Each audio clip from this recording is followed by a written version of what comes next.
Saya melihat target yang jalan untuk kesejahteraannya. Target itu saya optimis. Kecapai enggaknya saya belum lihat. Ini ada proxy war di bidang keuangan yang lebih dahsyat daripada perang fisik. Dan kita tidak mempunyai kekuatan itu karena passion antara pemerintah, OJK, BI, KKSK ini kurang dilihat, Pak. Ini adalah perang yang kita susah menang, Pak.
Kita bicara langsung soal Danantara ini ya. Kita tangkap jeruan-jeruannya ini. Starting pointnya adalah ini Kementerian BUMN still exist. Ini ada Danantara. Dulu zaman Rini Sumarno bicara tentang super holding. Nggak ada itu lembaga negara. Yang ada adalah super holding kayak Temasek dan lain sebagainya.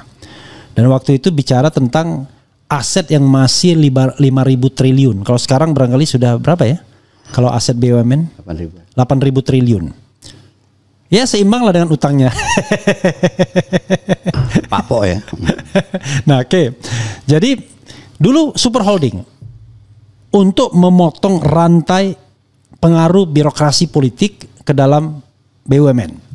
Jadi pendekatannya betul-betul pendekatan bisnis, ya kan? Sebagai business entity.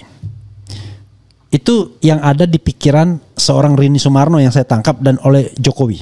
Karena jangan lupa Rini Sumarno ini eksekutif, ya, yang biasa main untung rugi dan lain sebagainya. Jokowi pedagang juga untung rugi. Tapi di era Prabowo ini saya tidak melihat, agak berbeda melihatnya. Seperti dia galau, ya kan? Di satu sisi sebagai business entity, tapi di sisi lain untuk menjalankan pasal 33 itu. Dikerahkan semua itu untuk menjalankan pasal 33. Nah pertanyaan pertama dulu ya. Sebenarnya konsep yang mau dibangun Prabowo itu apa sih mengenai Danantara dan BUMN atau state enterprises ini? Apakah sebagai profit center ataukah pelayanan publik? Silakan dulu. Itu paradigmanya dulu kita bergerak. Kita mulai dari basic dulu. Ya. Satu hal yang selalu orang mengatakan bangun kayak Temasek. 1980 saya lupa ya 94 93 gitu. Ya. 84 kan. Lee Kuan Yew dengan tangan pendek baju putih berbicara 25 tahun Singapura. Saya ingat tuh. Dia bilang gini. Singapura itu negara kecil, penduduk 2,5 juta waktu itu. Kita tidak punya konsumen. Airline kita aja nggak ada domestik, semua internasional. Kita tidak punya sumber daya alam. Karenanya kita harus mengelola senegara seperti mengelola perusahaan. I see. Itu dasarnya dulu. Jadilah Temasek yang dia tidak punya sumber daya alam, tapi dia punya 1 juta hektar kelapa sawit di Indonesia, di Malaysia, di tempat lain. Jadilah dia punya perusahaan yang punya konsumennya ratusan juta. Dia mengelola negara seperti mengelola perusahaan. Apakah kita akan meniru itu? Ya enggak dong, kita negara besar. Jadi itu udah nggak masuk akal lah meniru Temasek gitu. Yang kedua, Bapak bilang tadi ketidakmampuan APBN. Basic. Maka harus satu lembaga. Yang ketiga adalah ketidakberhasilan BUMN apapun lah. Ya, kontribusi ke GDP paling kecil kok di semua Asia ini, kita ini. Nah bahkan Pak Prabowo terang-terangan bilang kok ini untung, kok ini untung gitu ya. Balik mungkin kontrol segala macam. Nah karenanya diperlukan satu lembaga, yang bisa menjadi istilahnya non budgeter secondary APBN. Banyak beberapa tugasnya. Intinya adalah ini jadi satu lembaga yang bisa membantu APBN. Terus pertanyaannya, lembaganya apa? Holding company? Nanti dulu. Ada undang-undang. Memang saya harus katakan ini lahirnya sesar. Undang-undang, PP dan pelaksanaan sekaligus. Jam 9 pagi tanggal 1 Maret 2025. Ya bahkan undang-undangnya itu sendiri rasanya nggak masuk akal itu ya. Jadi DPR baru dilantik Oktober, tiba-tiba sudah ada undang-undangnya begini. Ini kata-katanya. Tapi ada yang menarik. Sebelumnya ditunjuklah seseorang menjadi direktur utama Danantara, sudah bikin pelang, udah punya kantor, ditunjuk belum. Kalau yang ini begitu ditunjuk kantornya belum punya gitu. Jadi oke lah itu technically ya. Nah, Danantara itu badan, Pak. Badan lembaga negara yang mempunyai 2 perusahaan. Satu mengoperasikan, satu tanggung jawab investasi. Dipimpin oleh 2 orang. Apa tugasnya? Dan antara itu satu metode. Apakah ini sovereign wealth fund? Apakah ini alat investasi? Jadi saya katakan gini. Saya baca dan ini pandangan saya. Dan antara sekarang dia kumpulkan semua aset negara. Satu, BUMN, kumpulin, cemprong ke sini. Yang kedua, aset awalnya idle. cuma 7 berapa BUMN, sekarang semua BUMN. Rencana emang semua. Yang kedua, aset idle. Apa itu aset idle? Misal Gelora Senayan itu ditengahkan Istora, di sini ada Hilton, ada Mulia. Wah ini gede, ini 290 miliar dolar masuk. Itu yang BUT semua itu ya? Ya rata-rata. Sudah ini kan? Sudah kembali negara itu? Masuk, semua kembali negara kan? Mereka nyawa masuk. Ya masuk ke situ. Lalu sawit, saya dengar hampir 2 juta udah Danantara. Misal nih. Ada seorang konglomerat 2 juta hektar itu yang disita karena nggak bayar pajak gitu. Begini, dia harusnya hanya punya 400.000 hektar katakan. Ada 200.000 punya rakyat, punya negara, kong kali kong dikelola sama dia. Sama negara datang, lu dia punya gue nih 200.000 nih, lu balikin duit yang lu ambil dong. Itulah awalnya. Bagus dong Pak keberanian itu. Dan kalau mereka nggak mau, ya lu kasih gue semua. Jadi ini misal nih Pak Dharma Niaga, ada semua di tengah kota punya kantor, itu idle. Nah semua idle, tanda kutip nasionalisasi dan kuat, ini dikumpulin oleh Danantara. Makanya terkumpullah 900 miliar dolar aset under management, nomor 3 di dunia. 900 miliar dolar itu berapa? Equal dengan kira-kira sekian ribu triliun lah gitu. Terkumpul. Oke. Terkumpul tuh. Hampir 2000 triliun ya. Lebih dong, 900 anggap deh 1000 dikali 16 160 ribu triliun. Berapa? 16 ribu triliun. Ini aset dikumpul. Itu hampir sama GDP Indonesia. GDP berapa sekarang? 20 ribuan ya. Nah, lalu tahap keduanya ini diinvestasikan dengan maksimum. Optimalisasi dari investasi. Seperti khasanah. Nah, jika sudah terkumpul dengan rapi, dioptimalisasikan, barulah didistribusikan kesejahteraannya. Menjadi alat pendistribusi kesejahteraan. Menjadi sovereign wealth fund nantinya. Jadi bermetamorfosa. Tapi ini jangka panjang, main panjang. Apakah bisa selesai 5 tahun? Menurut saya 5 tahun baru mulai jadi sovereign wealth fund. Mengkonsolidasikan. Saya bahkan kaget mengatakan, kita sudah akan mulai. Menurut saya lu jangan mulai, kumpulin duit yang rapih. Konsolidasi dulu asetnya. Itulah Danantara. Pertanyaannya, apa yang diterapkan? Saya usul, di buku saya usul. Dan ternyata tambahin tugas. Pertama, subsidi ambil alih dari APBN. Lu duit banyak, kasih target. Yang kedua, sesudah itu, memang dia investasi di proyek-proyek yang APBN nggak bisa. Strategis, hilirisasi, pariwisata. Dia harus nih invest. Lalu sesudah itu dia distribusikan. Dia pertanyaannya bagaimana Danantara mengumpulkan dana. Ada beberapa hal yang saya coba usulkan. You bikin dong dana pensiun. Saya bicara panjang nih. Yeah. Dana pensiun ada 85 juta orang di Indonesia belum punya dana pensiun karena informal. Yeah. Saya nggak tahu Pak Rafi. Dokter, politikus, lawyer itu nggak punya dana pensiun. Nggak ada, saya juga nggak ada dana pensiun. Nah, ini saya ada usulannya. Kalau saya nggak kuat lagi, saya sebagai warga negara nggak ada guna. Informal. Yeah. Ada caranya. Kebetulan saya yang ngawasin.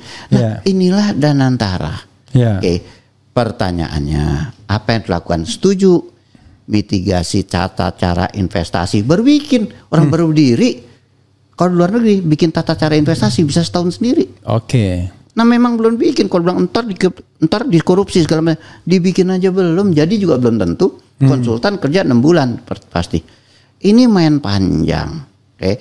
Tapi nantinya aja menjadi non budgeter secondary APBN. Jadi satu lembaga, seorang ekonom dari Turki, Danny Roding mengatakan lembaga yang bisa mengkontribusi aset, menginvestasikan dan mendistribusikan kesejahteraan ini. Secara konsep ini nggak bisa berdiri sendiri. Nanti Koperasi Merah Putih dia bantu. Jadi Danantara terus UMKM. Jadi intinya adalah ini akan running the country through non budget gitu ya. Non budgeter secondary untuk hal yang APBN tidak bisa lakukan. Tapi syaratnya aset yang idle ini termasuk BUMN harus mampu diinvestasikan secara optimal. Oke. Saya belum dengar lagi berapa target lo, berapa investasi returnnya. Belum. Nah itu yang saya minta Danantara, yuk kasih ke kita terbuka dong. Gua target dengan 900 miliar dolar ini, Pandu selalu bilang 19 miliar, target gua adalah investasi dengan return sekian, sehingga suatu saat subsidi saya bisa tutup dengan sekian. Gua angkat topi. Oke. Ada beberapa kelemahan undang-undang yang kita bisa bicara, tapi buat saya ini main panjang. Berhasil nggaknya? Kasih gua target dong. Itu yang saya belum dengar Danantara. Kalau saya kritik, saya cuma minta Danantara, lu terbuka dong targetnya ke gua. Berapa return lo? Kapan terkumpul? Udah umumin kan 900 miliar dolar, sudah punya sekian juta hektar, sudah ngumpulan BUMN, dividen BUMN ke sini. Jadi untuk saat ini Danantara itu apa sebenarnya kalau kita sebut? Satu lembaga yang non budgeter secondary APBN yang berfungsi mengkonsolidasikan semua aset kekayaan negara yang idle dan tidak pakai, yang kurang apa. Kedua, menginvestasikan secara optimal. Yang ketiga, saatnya mendistribusikan kesejahteraan ini, entah bantu subsidi dan lainnya. Inilah Danantara. Ini by rule begitu. Nah, sayangnya sosialisasinya malah ya susah. Hari yang sama dibentuk, kantor belum punya, udah dikejar-kejar sama orang. Pak, sebulan pertama nggak punya kantor, udah kejar-kejar. Buat saya di Danantara nih, dia 1 Maret kita 6 bulan. Saya akan tanya, tata kelola investasi udah ada belum? Tata cara pengawasannya udah ada belum? Itu biasa setahun bikinnya. Kalau memang belum ada ya kasih tahu gue dong kapan. Terus target lo apa? Kapan bisa? Tapi begini, orang kan menganggap ya, biasanya dulu ketika ada super holding gitu, orang menganggap betapa powerfulnya orang itu ketika ada seorang dirut super holding yang menguasai. Pak maaf, ini bukan super holding loh. Ya enggak maksudnya dulu waktu itu.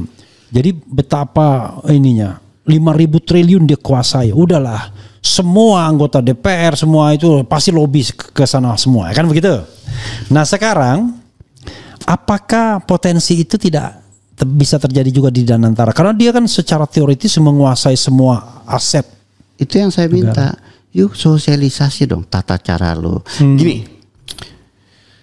kita kenal namanya public company. Satu perusahaan yang bertanggung jawab ke publik. Bukan listed company Pak ya. Misal perbankan. Walaupun dia tidak jual sahamnya ke masyarakat, dia laporkan laporan keuangannya. Tetap. Ada kewajiban masuk ya. Buat saya harusnya semua BUMN itu public company. Orang pemilik kita 280 juta. Kenapa nggak mau menjadi public company?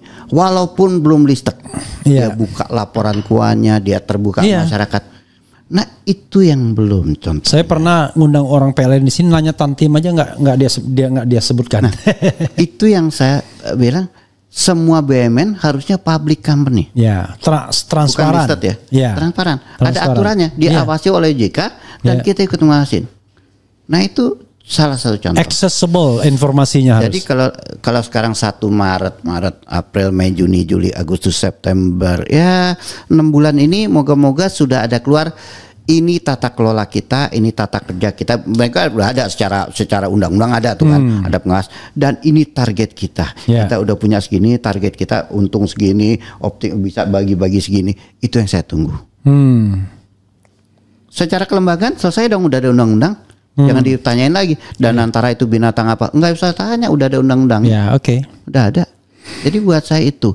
Nah, yang saya takutin adalah apa yang bisa Banantara gagal. Again, kepastian hukum. Ya, ya. Cukup nggak sih nih undang-undang ini? Itu yang saya selalu pertanyakan. Karena ntar baru 4 tahun belum optimal, dibuarin lagi. Ya. Okay. Nah, yang kedua adalah apakah Danantara bisa menjaga kita dari perang proxy war? Oke. Dari proxy war, Pak. Ini yang saya harus proxy war di bidang keuangan. Ini yang saya agak takut, Pak.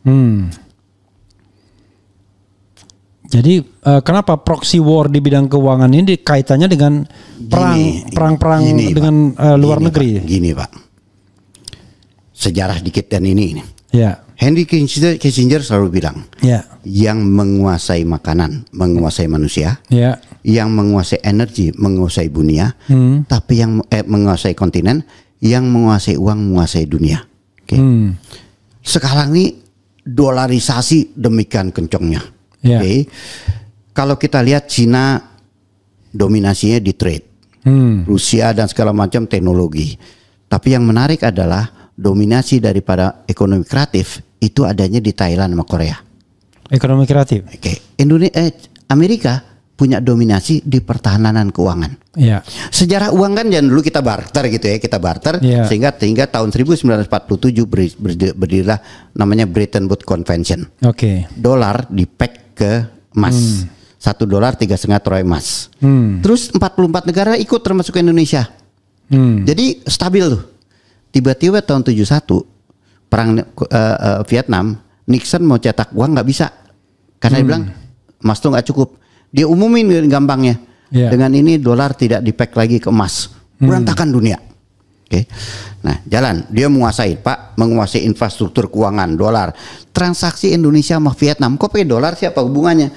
Cadangan devisa kok pakai dolar sih, tapi uang dolar emang gila. Lalu BRIC kumpul nih. BRIC mengatakan begini. Kalau kita mau jatuhin Amerika intinya. Jadi sorry, ini kan kita karena awam masih penonton kita, BRIC itu Brazil, Rusia, India, South Africa. Cina, South Africa dan Indonesia baru masuk. Indonesia ke-13 masuk. Oke. Nah ini yang lalu dia bilang kita itu apa? Itu fakta ekonomi pada dasarnya. Oke. Tapi dasarnya adalah apa yang mereka lakukan. Tadi mereka berpikir kalau mau melawan Amerika, lawan dolarnya. Ya. Mulai dengan transaksi antar mereka, tapi ada SWIFT pakai dolar, infrastruktur keuangan, Goldman, BlackRock semua dolar kuat. Mau keluarkan kayak euro nggak bisa. Akhirnya Cina berencana mengeluarkan yuan digital currency yang di backup emas. Itulah makanya harga emas naik terus. Dia beli terus nih. Oke. Amerika udah mulai pikir nih, dolar mau diembat. Dia keluarkan Genius Act namanya stablecoin. Jadi stablecoin itu dasarnya apa sih?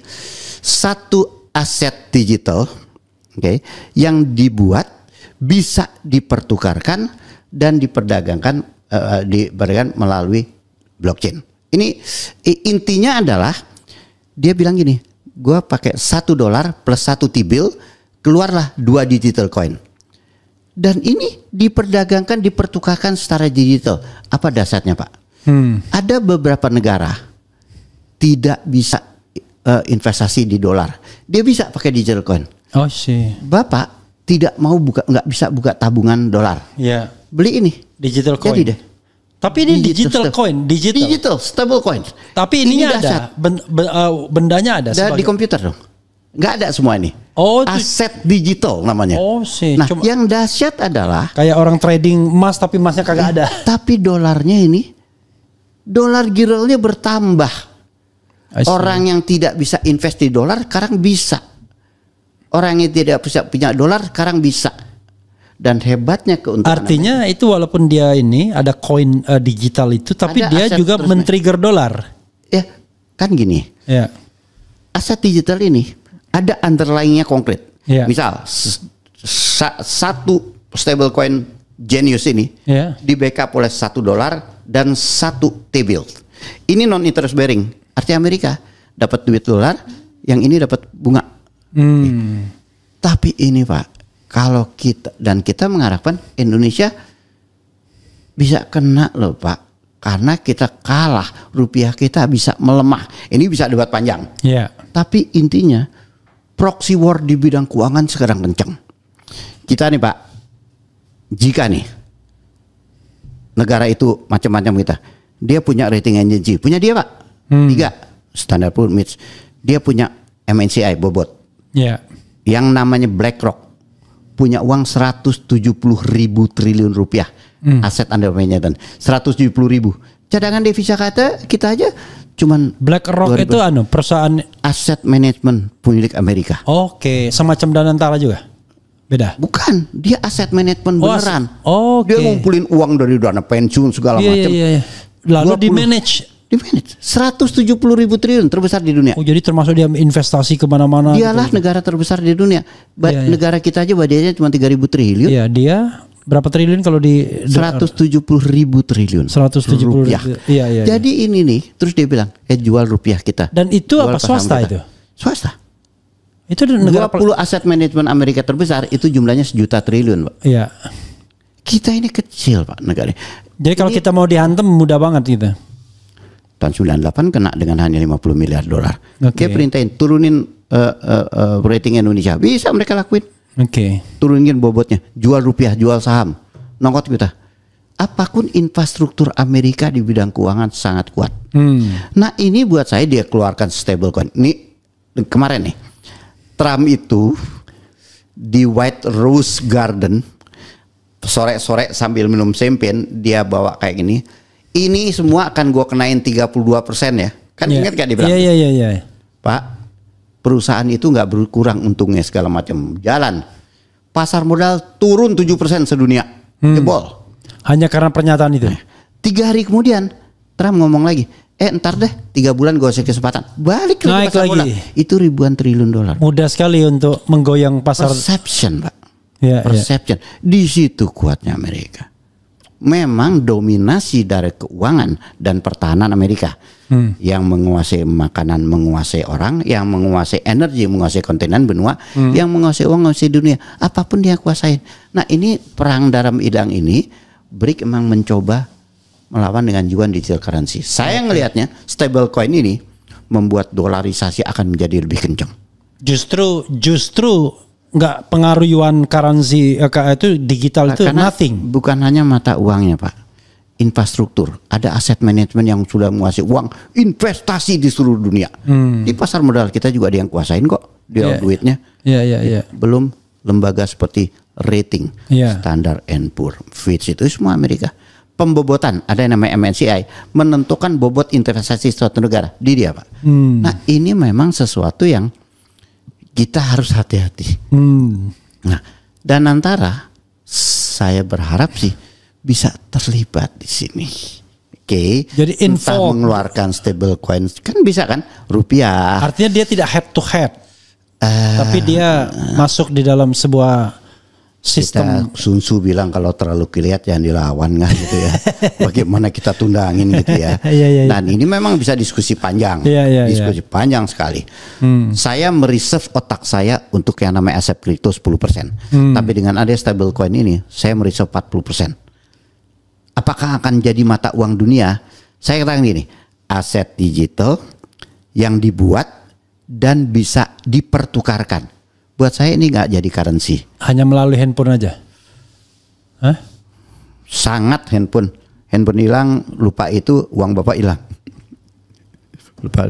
Yes, kita terlalu tua untuk menguasai secara detail. Iya. Artinya Tapi itu semuanya secara digitalisasi semua. Yes, blockchain digitalisasi semua. Itu namanya makanya aset digital. Jadi kalau tadinya bapak malas buka account dolar. Wah kan ditanya segala macam. Iya. Beli stablecoin satu, Bapak semua punya dolar itu bisa ke bawah seluruh dunia dengan mudah, bisa tukarkan dimanapun. Stablecoin itu. Nantinya Dan aset tidak kripto juga tidak gitu. kena masuk imigrasi. Ya kan Gimana caranya? kalau ini ya kan kalau Gimana uang di handphone? Nggak usah Bapak handphone, Bapak buka komputer di sana, masukin passwordnya, Artinya selesai. nanti borderless sudah. Sudah sangat the end of the nation state. Bapak nggak usah bawa apa-apa. Enak dong koruptor. Awalnya memang katanya yang namanya asset growth sejarahnya itu buat money laundering segala macam. Nah sekarang sudah berkembang secara resmi, Amerika mengeluarkan undang-undang mengenai stablecoin. Resmi negara Amerika akan mengeluarkan. Jadi kita nanti beli stablecoin ke Amerika, kita banyak uang kan, tidak perlu bawa dalam bentuk fisik yang 10.000. Seluruh dunia. Ini kayak travel check zaman dulu. Iya. What the difference? Travel check kan Iya. bukan bang, bisa tukarkan dimanapun. Iya, nanti kalau kita tinggal belanja tinggal begini Saya doang. hanya ceplok, melihat gitu. mengatakan adalah ini ada proxy war di bidang keuangan yang lebih dahsyat daripada perang fisik. Dan kita tidak mempunyai kekuatan itu karena kita ya cadangan devisa kita aja. Bapak tahu company namanya Nvidia itu, AI itu. Market cap-nya 4 triliun US dollar. Uang cash dia lebih banyak daripada cadangan devisa kita. Apple 2.300 triliun ya.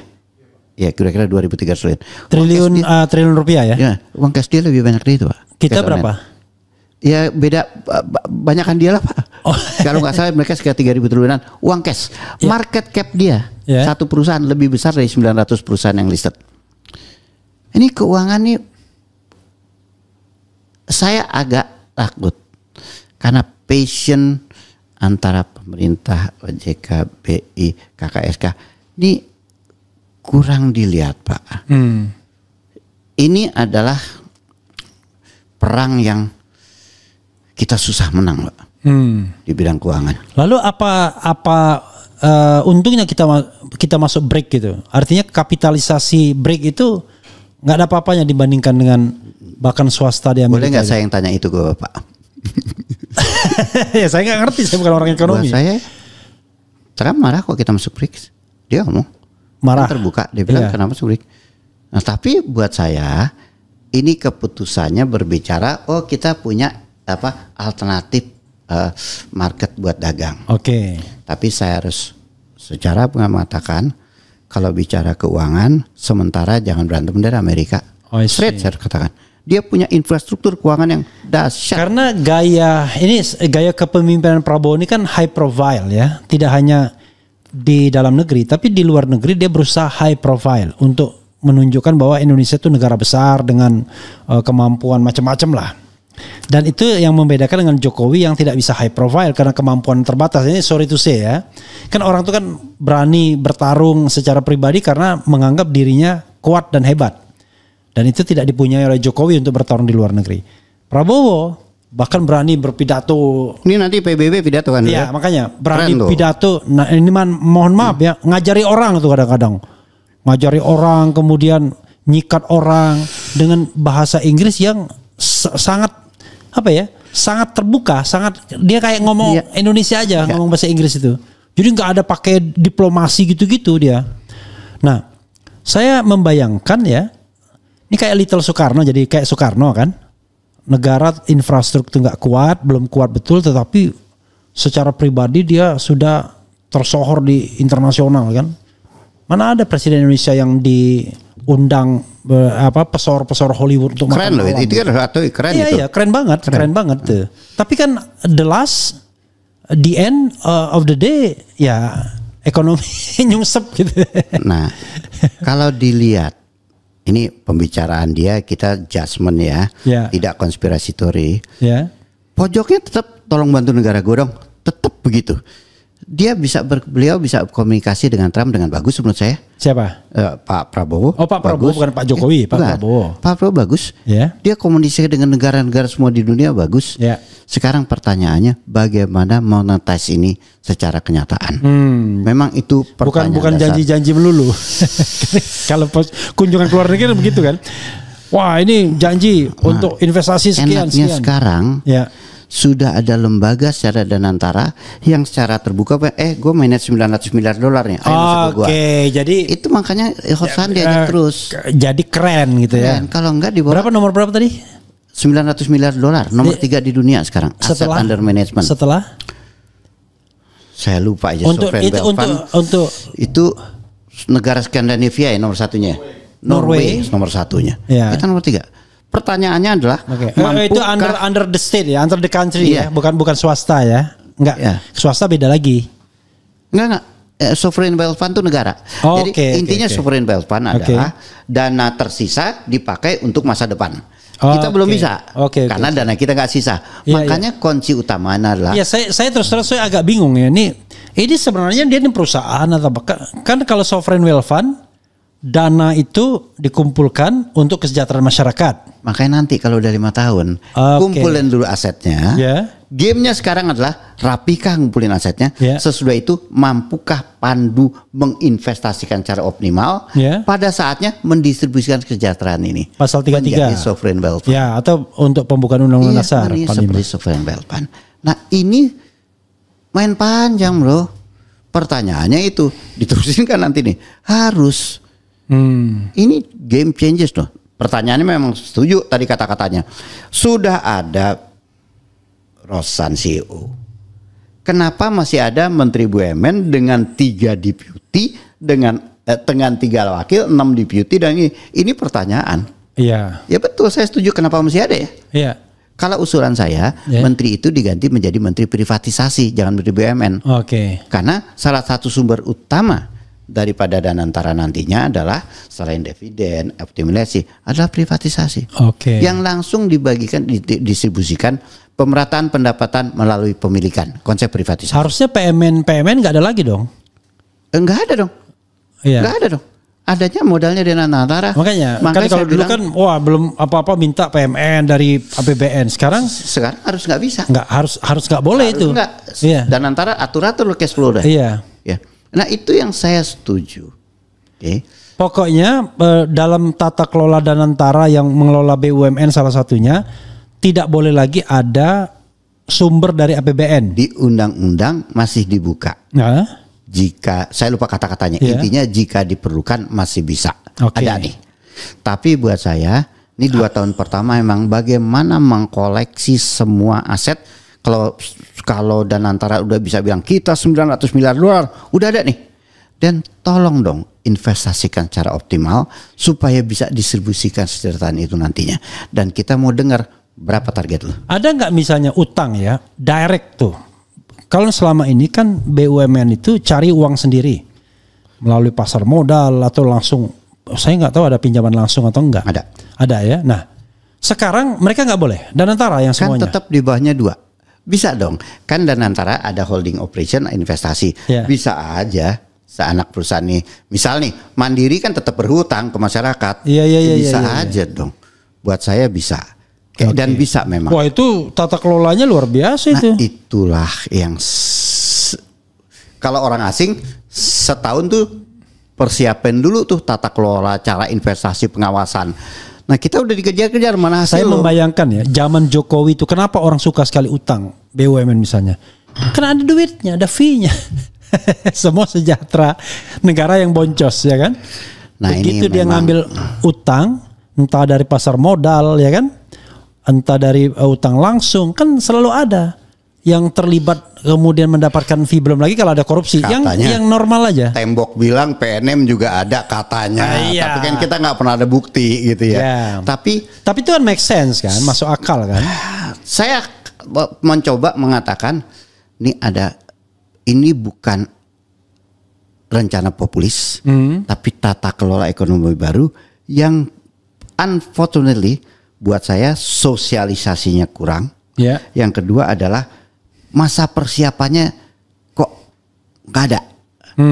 Yang ketiga, tolong dong target lu buka ke gua. Misal nih, saya akan senang kalau Pandu dan Rosan mengatakan dengan 900 miliar dalam tahun pertama returnnya 5%, tahun kedua 10%. Wah, itu saya senang tuh. Itu yang saya tunggu dari Danantara. Tapi memang mereka belum rapi. Ini oke lah kita karena belum rapi kita juga diskusinya nggak rapi juga. Bagaimana dengan politik etatisme? Kan selalu ada dua kutub besar kan mengenai free market dengan etatisme di bidang politik dan ekonomi, terutama ekonomi paling bahaya. Jadi sistem ekonomi kita sistem ekonomi komando. Jadi akhirnya yang terjadi adalah big business itu hanya di sekitar Danantara. Yang lainnya follower semua. Maaf kata, nunggu tetesan dari Danantara. Mana nih proyek dari Danantara dan lain sebagainya. Sama seperti daerah hanya menunggu uang dari APBD. Nggak bisa mereka bikin kreativitas sendiri. Gaya kepemimpinan Prabowo itu kan, Prabowo kan sosialis tuh. Terah dari PSI. Beda sama saudaranya yang kapitalis. Ini kan inline jadinya kan. Dia menggunakan Danantara suatu saat untuk proyek kesejahteraan rakyat, well fund, ya kan, sovereign well fund. Kemudian dia juga terah bapaknya yang PSI, dia juga bicara pasal 33 dan lain sebagainya. Tapi the last, ada nggak negara yang dengan jumlah penduduk gede seperti ini, dengan kompleksitas, jangan bandingkan Norwegia yang akhirnya the last dia berhasil. Silakan. Jadi kan negara paling bahagia dan paling sehat di dunia itu semua negara sosialis, dua tiga besarnya itu. Ya, tapi Skandinavia. Tapi bukan ya. Yang kecil-kecil, yang kemudian itu, yang bagus tata kelola. Belanda pun dianggap sosialis. Iya, yang tata kelolanya bagus lah itu. Tata kelolanya bagus. Ya. Tapi begini, saya lupa bukunya Hernando de Soto atau apa mengatakan dalam satu negara berkembang, ekonominya harus otoriter. Oke. Apakah Singapura nggak otoriter? Apa Malaysia nggak otoriter? Apa Thailand nggak otoriter? Apakah benar negara berkembang kita mencoba demokrasi ekonomi? Saya kadang-kadang melihat jangan-jangan benar nih mesti di beng gitu ya. Nah ini diputus saya. Karenanya saya lebih melihat lu terbuka deh rencana lu apa, target lu apa. Itu yang saya harapkan sehingga balik saya bisa menilai berhasil tidaknya. Ntar dengan cara kita masing-masing secara pribadi jangan gitu dong. Mengingatkan, harus, kayak Danantara, tata kelolanya. Cuman dia bilang, gue baru berdiri, kantornya baru punya. Iya, itulah kata-kata mau nggak mau kasih waktu. Karena kita tahu, kumpulin semua aset, udah 9 miliar nih, bisa lebih nih. Yang adol, yang sitaan segala macam, investasikan secara optimal, distribusikan dalam kesejahteraan, bantu tutup subsidi, menjadi secondary APBN. Plannya bagus. Teori ekonomi juga ada bukunya tuh. Satu lembaga yang bisa mengkonsolidasi aset, menginvestasikan dan mendistribusikan. Kalau BUMN nggak gitu, nggak bisa distribusi kesejahteraan. Makanya kalau BUMN kan kadang-kadang terlalu sederhana. Nah, ada yang saya takut, harus saya ingatkan. Crowding out, larilah swasta. Itu risiko terbesar dari kuatnya Danantara. Crowding out. Sekarang itu yang diambil swasta, pemerintah ini Danantara. Bukan hanya bisnisnya besar, konsolidasi, pegawai terbaik swasta pun diambil sama dia. Semua MD-MD-nya. Nah ini crowding out, ini harus dijaga Pak. Libatkan swasta, libatkan, ajak. Kalau perlu privatisasi negara yang swasta udah bisa. Itu yang salah pernyataan yang saya himbau ke Danantara. Libatkan swasta, jangan terjadi crowding out. Lari swasta. Gue nggak bisa untung. Bunga lu lebih murah, proyek lu yang dapat. Dan lu penguasa. Kartel. Loh, sinergi BUMN itu artinya kartel. Proyek dari dia, supplier dia, bunga bank dari dia dengan lebih murah di swasta. Nah, dan itu kemudian didorong oleh Kementerian BUMN. Nah, inilah yang crowding out ini, libatkan dong swasta. Ajak dong. Banyak contoh berapa negara kok. Privatisasi salah satunya. Itu banyak kok contoh negara.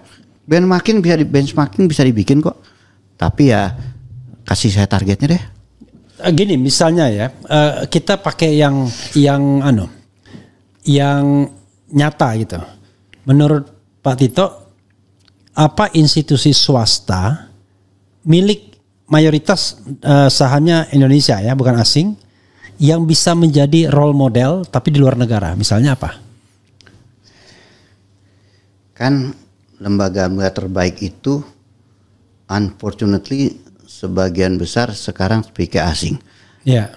Bank swasta kita aja mayoritas asing, kita terlalu liberal itu. Ya. Astra good management. Ya. Pemiliknya asing. Sudah asing. Semua listed.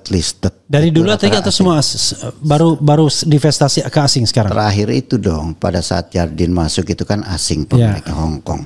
Oke. Itu salah satu yang terbaik. Tapi dari mana terbaiknya? Tata kelola, Pak. Tata kelola. Itu bikinnya panjang, Pak. Ya, Bikinnya itu tapi udah bertahun-tahun. asing. Udah asing. Yang udah Indonesia contoh terbaik, saya kok unfortunately Nggak ada. Sulit ya. Sulit. Kalau dulu kita Kalau nyebut perbankan wajib bagus. wajib. Oke. Kalau Saya dulu kan kita melihat- sebut Astra, ya kan? Sekarang Tapi kalau asingnya IBM dulu kan, gitu. sekarang gudang garam udah goyang. Oke. Saya ngeri tuh, tadinya 15 tahun stok tembakau, sekarang stok tembakaunya dikurangin, permintaan tembakau masyarakat bingung loh. Saya juga bingung tuh rokok tuh. Tata kelola yang baik gitu Pak ya. Semua perusahaan yang listed mencoba ya. Ya. Tapi saya tidak bisa menilai itu Pak yang Mana yang bisa contoh success story gitu ya. TV agak sulit. Saya rata-rata tuh yang baik yang sudah ada asingnya Pak. Iya. Karena asing itu benar-benar profesional, not owners. Not owners. Listed company rata-rata sih sudah rapih Pak ya. Karena dipaksa, diawasi. Tapi sebagai satu role model agak berat. Jangan-jangan yang rapih contoh ya. Bursa Efek Indonesia itu rapih. Rapih. SRO-nya itu rapih. Karena tata kelolanya rapih. Karena non profit motif. Sebenarnya profit motif tapi nggak boleh distribusikan. Iya. Akhirnya regulator, BUMN itu tata kelolanya rapi loh Pak sebenarnya. Ada tuh harus ini nggak boleh gini. Sebenarnya rapi. Iya. Tapi ya. Bursa Efek ini swasta ya, bukan negara atau hal? Swasta dong. Swasta ya. Swasta. Ya. Di luar negeri listed Bursa Efek. Singapura tuh listed. New York Stock Exchange listed. Membalikan duitnya ke industri. Di Indonesia itu profit motif tapi tidak boleh bagi. Makanya duitnya banyak terus. Oke. Kenapa rapi? Karena kalau nggak rapi bagaimana mengelola anggotanya? Pemiliknya siapa? Semua di Indonesia semua broker punya satu-satu. Oh semua yang listed ya? Enggak, semua broker. Oh semua broker. Jadi ya seorang satu, nggak ada yang punya lebih. Nggak ada yang mayoritas, satu-satu semua. Satu-satu semua. Oke, itu another story. Jadi ke depan Pak Tito optimis dengan negara ini. Saya melihat target yang jalan untuk kesejahteraannya. Target itu saya optimis. Kecapai enggaknya saya belum lihat. Tapi ada target. Kalau berhasil bagus nih. Kalau 120 juta rakyat dapat makan bersih yang gratis, kalau 80.000 koperasi berhasil membuat industrialisasi pedesaan, kalau 3 juta rumah dibangun gitu ya. Minimal starting point-nya jelas gitu. Ada Pak yang bisa kita nilai. Iya. Day by day-nya bisa kita lihat. Kalau nggak berhasil gimana? Kalau nggak dibikin gimana? Jadi debat kita sudah memilih, perwakilan kita menjadi prinsipal. DPR. Kita memilih segelintir orang, bahkan satu menjadi agent. Ini kan principal agent teori. Kita memilih BPK menjadi bridging untuk ini. Sistem kita bagus. Kita tunggu. Ya kita harus lihat hasilnya. Tapi kan kita harus go by the system, Pak. Boleh kritik setuju. Tapi saya katakan kalau saya mengkritik saat ini cuma satu, mengharapkan. Satu, misal Danantara, libatkan swasta, jangan terjadi crowding out. Itu penting buat saya. Yang kedua adalah, lu buka dong target lu ke gua. Kalau makan bergizi gratis, udah ada targetnya tuh. Tolong laporkan secara terbuka. Koperasi, tolong laporkan secara terbuka. Pak, itu kalau ada 5 miliar kali 80.000, itu kan 8 triliun Pak ya. Sorry. 5 triliun kali 80.000 koperasi. 80.000 ya koperasi. 80.000 ya koperasi. Itu kan 4 triliun. Kalau multiplier efeknya 3 kali 12 triliun, 3 tahun ada 36 triliun yang bergerak di desa. Kan cakep kalau terhasil Pak. Iya. Pertanyaannya Pak, ntar kalau dikorupsi gimana?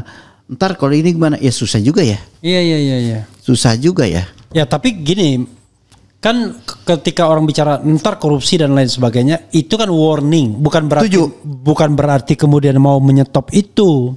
Setuju, karenanya laporkan, sosialisasikan dong secara terstruktur. Kadang-kadang kan pemerintah ini tidak menangkap esensinya. Orang mengkritik itu bukan berarti ingin menghentikan. Saya pernah ditanya, apa salahnya kalau saya kasih makan orang? Gak ada yang salah. Go ahead. Tapi yang orang mempermasalahkan dampak-dampak buruk, misalnya korupsinya, ya kan, rantai yang terlalu panjang, apa nggak bisa direvitalisasi, misalnya lokal kontennya, kan begitu. Kan takutnya begini, gitu. Dulu kita cuma bilang ke pemimpin, listen to the bark, gitu kan. Sekarang kita bilangnya apa? Anjingnya aja nggak gonggong, susah juga nih, gitu yang kita takutkan. Kita takutkan tuh, oke. Tapi secara ekonomi dua hal buat saya. Saya sangat tidak setuju berbicara defisit budget. Budget jangan defisit dong, planning jangan defisit dong gitu. Tapi katanya nggak bisa toh. Ya, gue harus ngomong teriak aja terus. Bisa nggak ya? Saya mimpi suatu saat budget negara ini nggak defisit. Masalah di tengah jalan nggak cukup tadi ngutang, boleh-boleh aja gitu. Jangan utang udah dimasukkan di awal gitu. Tapi undang-undangnya mengatakan ya bisa ditarik kiri kanan tuh. Undang-undang mengatakan jika kurang boleh berutang. Apakah artinya budgetnya boleh ya? Saya nggak tahu. Yang kedua adalah semua program tolong dong sosialisasikan secara terbuka, ada targetnya. Nah itu yang saya katakan, bagaimana saya menilai Pak Jokowi kalau nggak ada zaman dulu kan gitu. Iya. Infrastruktur bagus, beberapa gitu ya. Bagus. Dam yang dibangun banyak tuh, 70 dam dibangun. Tapi gitu ya. Dampak untuk ekonominya gimana? Bukan targetnya berapa nih? Gitu. Apa? Nah ini yang saya mengatakan ada nih sekarang nih. Itu yang membuat pertanyaan pertama membedakan. Ada nih. Nilai ini, apakah berhasil enggak? Itu saya kembali lagi, apapun dan antara itu menjadi ujung tombak keberhasilan ekonomi kita. Oke, saya mengatakan dan antara itu mengumpul dananya salah satu adalah menjadi dana pensiun terbesar. Oke, gitu. Begini, karena itu kita balik tuh cara mengkritiknya. Menurut Pak Tito, apa potensi yang bisa membuat Danantara ini berhasil? You list everything yang bisa membuat berhasil 1, 2, 3. Apa potensi yang akan membuat Danantara ini gagal? Yang kedua dulu, politisasi. Politisasi, oke. Itu yang paling mengerikan buat saya di Danantara. Oke. Politisasi. Begitu dipakai tanda kutip politisasi, selesai. Untuk kampanye politik selesai. Apapun. Provide dana kampanye. Dari mulai menyediakan manusianya. Politisasi kan dari mulai menyediakan tata kelolanya. Itu yang paling menakutkan. Yang membuat berhasil adalah pertama kerapian mengkonsolidasikan aset. Ini penting sekali Pak. Ini yang saya memproposkan, kok nggak ada ya managing director yang khusus bertanggung jawab mengkonsolidasikan 900 miliar dolar ini. Yang kedua adalah tata kelola. Nah ini memang biasanya bikinnya aja setahun nih. Yang ketiga pastinya adalah bagaimana optimalisasi dari investasi. Jadi keberhasilannya akan terlalu balik ke basicnya adalah konsistensi bisa dilakukan panjang, kerapian organisasi tata kelolanya, dan yang ketiga adalah optimalisasi dari investasi. Itu kunci keberhasilannya. Yang mana satu lagi warningnya adalah tolong jangan terjadi crowding out dari swasta, karena terlalu besar, terlalu kuat, terlalu powerful, terlalu menguasai. Swasta mati. Crowding out tuh kabur Pak, mati. Kabur ngapain lagi kok? Iya. Semua bidang itu libatkan. Libatkan. Tapi moga-moga politisasi sekarang sih nggak ada ya. Tapi kan politisasi itu bukannya itu dalam pemilihan anggota tadi kan kalau yang disampaikan Pak Tito itu adalah keberhasilan itu adalah investasi jangka panjang. Tapi kegagalan itu bisa investasi sehari. Bisa, Pak. Itu yang saya takut. Makanya tadinya adalah mengatakan yang melindungi adalah bylaw, undang-undang. Tapi kok ada sejarah enggak gitu ya. Iya. Kalau jangan-jangan Bu Mega pernah bilang balikin tuh GBHN. secara lebih detail. Iya. Jangan-jangan gitu ya. Balikin ke dalam konstitusi. Lebih susah tuh. Tapi apakah perlu? Tapi buat saya adalah jangan terjadi penofobia lah. Singapura tuh keren Pak. Dulu di Raffles, patungnya jadi hotel malah sekarang di tempat foto-foto. Coba di Indonesia, udah dibakar tuh patung. Penofobia Pak. Tapi kalau kita lihat politisasi ya, orang menganggap sudah terjadi itu di Danantara dengan sosok-sosok yang diangkat. Ini kita ngomong apa adanya, Roslani, mantan ketua tim sukses. Dan bisa mungkin ya kan kalau sudah ada sejarah begini nanti 2029 tuh dia ya begitulah.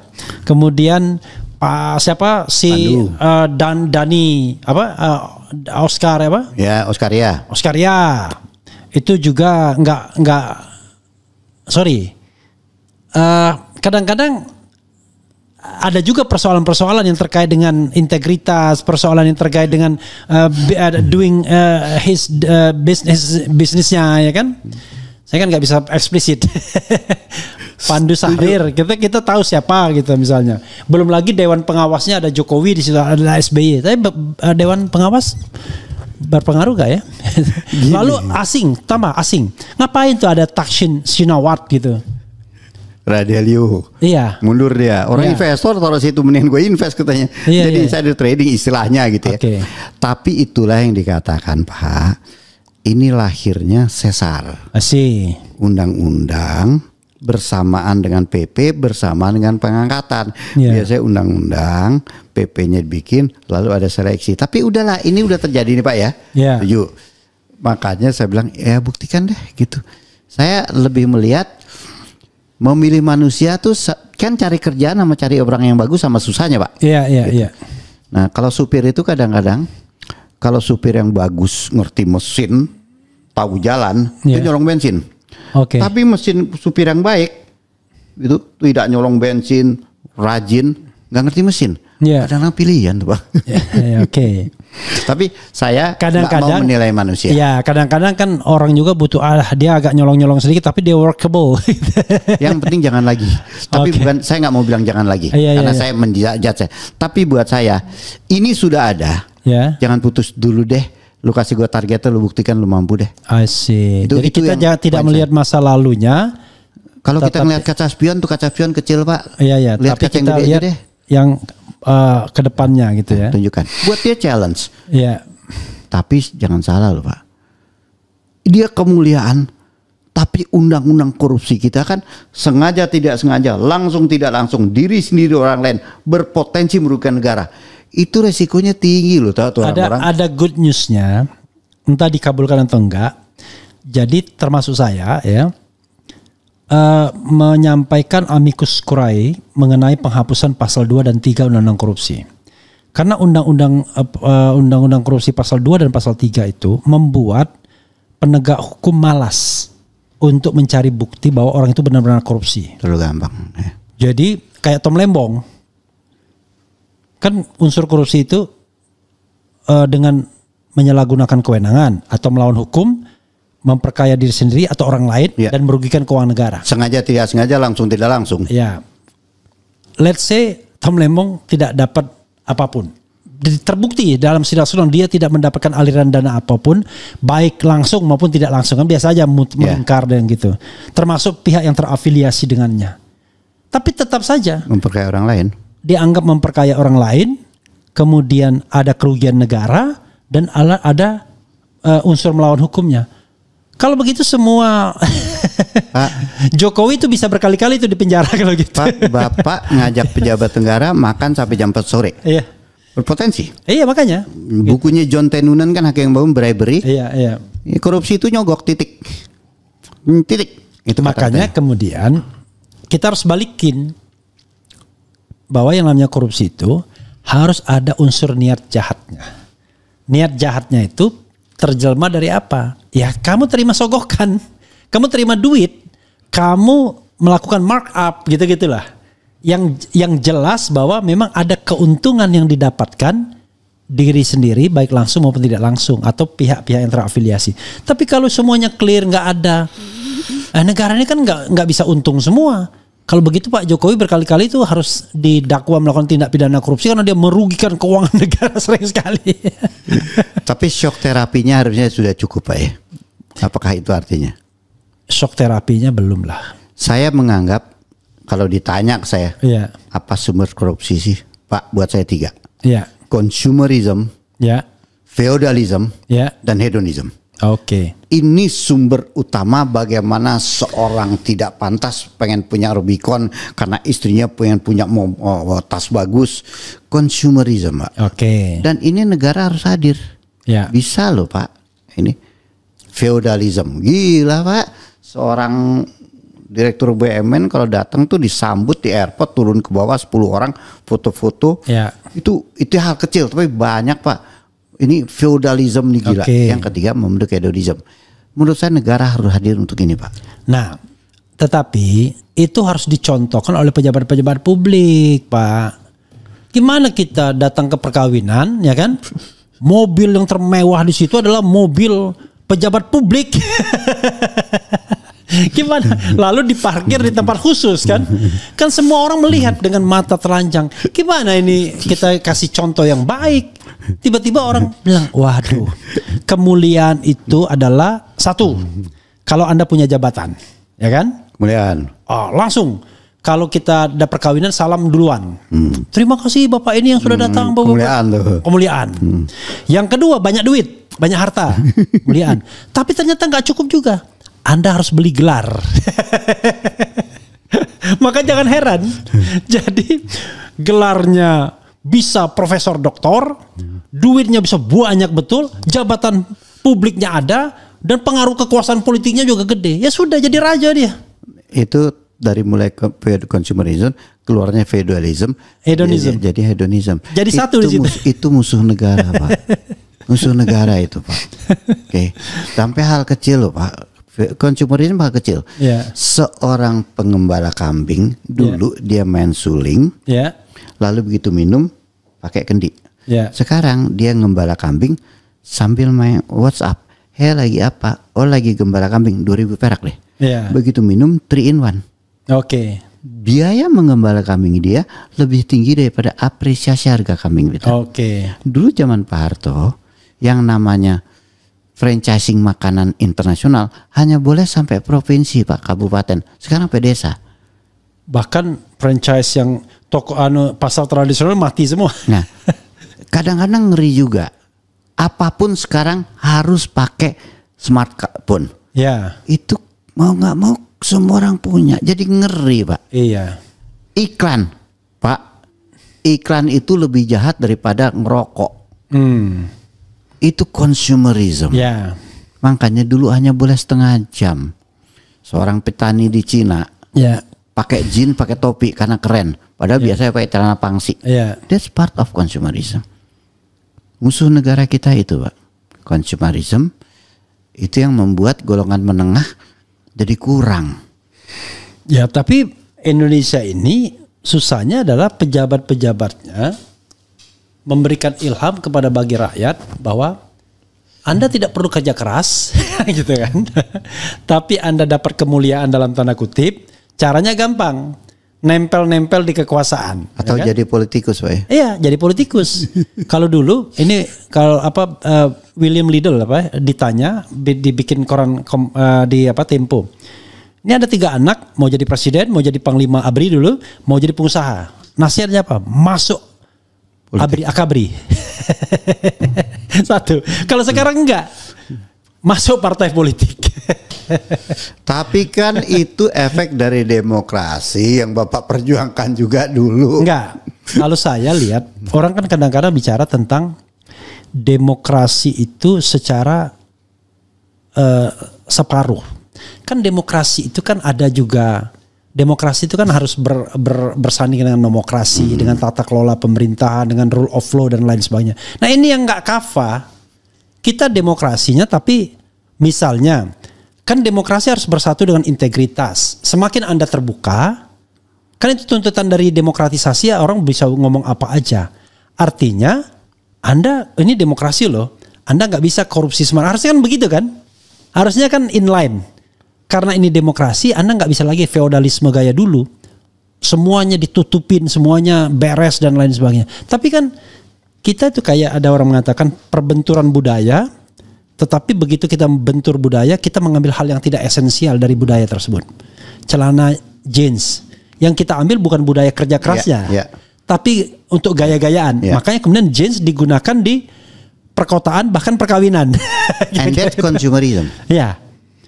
Dan kemudian itu tambah mahal. Tapi kan demokrasi tidak berjalan searah dengan ketingkat intelektualitas, Pak. Jadi emang seorang nenek-nenek nggak sekolah, nggak belajar, nggak bisa baca, sama suaranya bapak satu. Anda demokrasi. Ya, tetapi kan itu kita hanya gini. Kan konsepnya adalah direct demokrasi Indonesia itu cuma sekali dalam 5 tahun. Itu pemilu. Kan begitu. Tetapi running the country itu kan tidak menggunakan seluruh rakyat, tetap aja kelompok-kelompok elit. Masa sekali 5 tahun aja nggak dikasih kita.